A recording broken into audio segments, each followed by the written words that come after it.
The next topic that I want to talk about is seed node.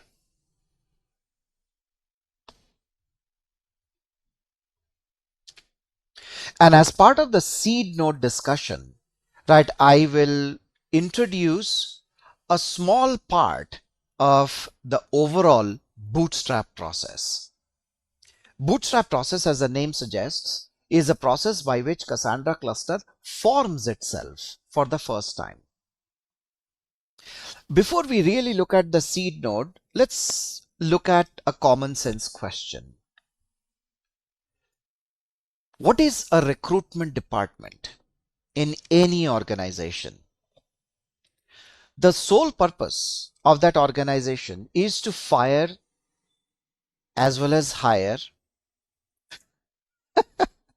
All right. But anyway, let's look at the good side now, right? Let's look at hiring. So the whole idea of recruitment department is to go out there and, find out the right fit folks for the projects that we want to work on and bring them on board. That's the whole idea of recruitment department. Now, all of us are part of some organization or the other, and we've gone through this process, so we know exactly what it means. Help me understand this. Do you think the recruitment department has only one individual, or it has multiple set of folks? Obviously, there's no big deal, right? You already know, right? Recruitment department does comprise of multiple people.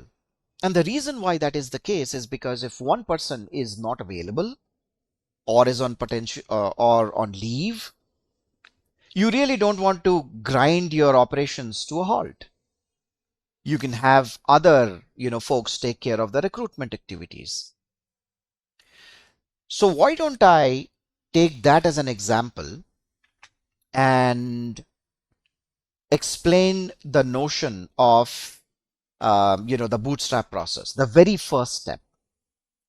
Whether we are talking about, say, a 170,000 node cluster, or whether we are talking about a single node cluster or a few dozen nodes cluster, it has to start with the very first node that there is.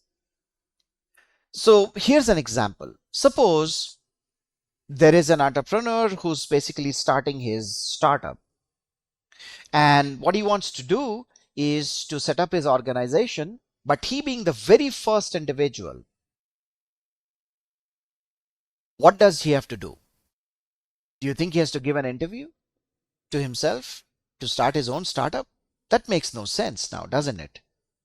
So what I'm trying to say is, imagine if you have a single node, which is the very first employee, let's just put it that way. This particular node N1 doesn't really have to give any sort of interview to be part of an organization. All right, so the entrepreneur sets up his own setup, the first node.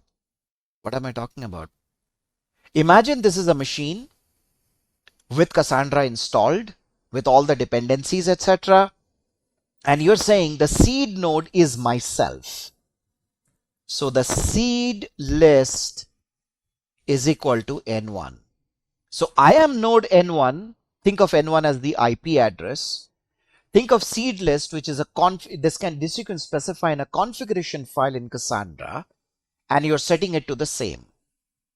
So what happens? Cassandra starts up and says, okay, I am myself. That's it. There's a one node Cassandra cluster. This one node Cassandra cluster is no way different in terms of operations, in terms of unit of operation. That means how does a single node behave, function, if you want to compare that with a large cluster having many, many nodes. All right. Now, when the startup is set up, you want to hire, you want to grab more people, you want to expand your operations. So now let us assume that there is a second node that comes along, N2. N2 is again another IP address in the same network, obviously. Here you're going to say seed list as N1.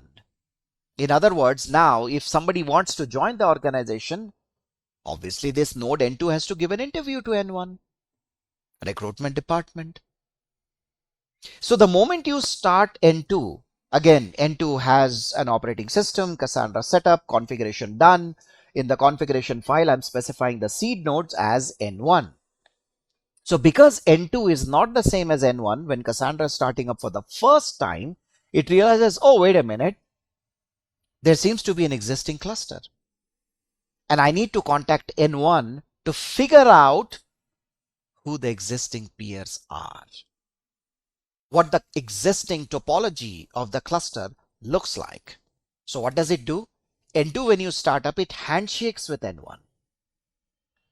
And here's how the conversation goes. Hey, N1, how are you today? N1 says, good. Next question, N2 says, hey, can you give me the list of peers that you have? N1 says, nah, no one, just me. So by this handshake, both these nodes are aware of each other. So the list of peers for N1 now is going to be N2, and the list of peers of N2 is, whoa, wait a minute, let me just put N2, and list of peers of N2 is going to be N1. The third node comes along. The fourth node comes along. The seed list, I'm going to just put it SL, seed list, in this case N3, could either be N1 or N2, masterless. Remember, the moment an organization begins to form, anybody can potentially take an interview and bring somebody on board. In startups, we usually have that flexibility, but let's say in a large organization, we have a recruitment department, and that is responsible for doing whatever it does. So now N3, let us assume for discussion's sake, right, seed list continues to be N1, although I could have done N2. Here again, just for discussion's sake, let's do N1. So what will end up happening? N3 is going to handshake with N1. Hey, N1, how are you today? N1 says, good. N3 says, hey, can you let me know the list of peers? N1 responds back with N2. Got that? So my peer list is beginning to form, N2. N1, by virtue of this, realizes, hey, you know what? I have another peer called N3, because N3 just did a handshake with N1. But what about N2? Whenever we join an organization, don't we go out there and introduce ourselves to others? An introductory mail that, hey, I've joined the team, this is who I am, and all of those kind of things. So N3 is joining the team fresh. So it becomes N3's responsibility to also handshake with N2 and introduce itself to N2. So N3 is going to go, hey N2, how are you today? N2 is going to say, good. Hey, you know what? I'm your peer. It doesn't have to ask for anything else. Maybe it does, just to make sure that the list of peers is complete. But anyway, handshake happens between these two as well. And because of that, now N2 is aware of the presence of N3. And it is obviously aware of N1 as well. So you see, these three nodes are now aware of each other. If I follow exactly the same mechanism, can I now not have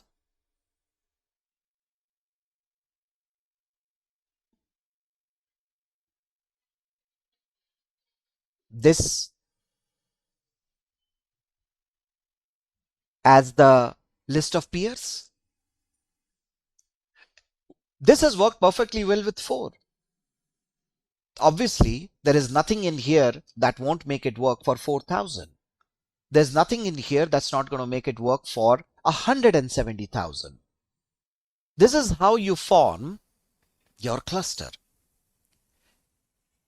So the process is called as bootstrap.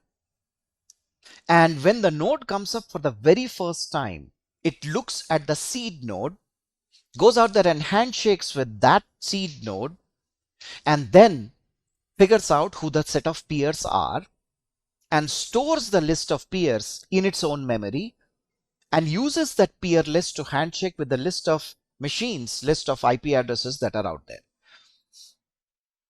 A very important aspect we have to keep in mind. Let us assume, and I want to draw this in a different color just to kind of bring that. Let's assume N5, yet another node that is trying to look to join the cluster. And when N5 is coming on board, for whatever reason, N2 is not available. The node N2 is down. So what's going to end up happening? So N5 is going to handshake with, and for discussion's sake, why keep N1 all the time? Why don't we make N4? N4, the seed list for node 5 is N4. So N5 is going to handshake with N4 and will realize the list of peers is N1, N2, and M3. Note, N2 is down. So what it does, N5 handshakes with N1, successful. Will it try to handshake with N2, knowing very well that it's down? Now the next question obviously is, how does it know it's down? Let's assume for now it knows. I'll talk about gossip next. So N5 realizes N2 is down, so skips it. Handshakes with N3, and obviously N4 it has already interfaced with. So what has happened is, the list of peers for N5 is N1, N2, M3, and N4. Notice its peer is N2, even though it was unable to handshake. N1's peer list now increases by another one, N5. N2 is down, no change here. This one changes again to include N5. This one changes to include N5. So if you see, N5 has successfully bootstrapped, and the cluster is now N1, N2, N3, N4, and N5. Everybody other than N2 is aware of the presence of N5.